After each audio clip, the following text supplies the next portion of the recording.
আসসালামু আলাইকুম রহমতুল্লাহি ওয়া বারাকাতু।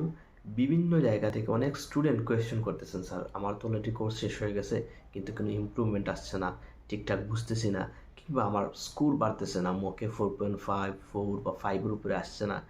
আমার বেসিকের জন্য আমি স্পোকেন ক্লাস করেছি কিন্তু আমার কিছুতেই ইমপ্রুভমেন্ট আসছে না।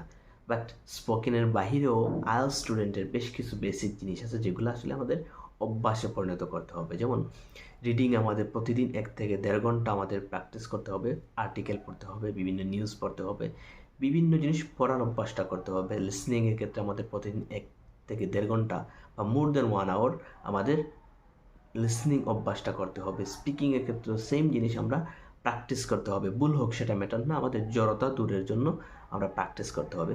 সো এসব বিষয় নিয়ে আমি ডিটেলসে রিডিংয়ের জন্য কী করতে হবে, লিসনিংয়ের জন্য কী করতে হবে, স্পিকিংয়ের জন্য কী করতে হবে, প্রত্যেকটা বিষয়ের উপর আমি আলাদা আলাদা ভিডিও মেক করবো ইনশাল্লাহ। To boost your score, of course you have to follow me and wait for the further video.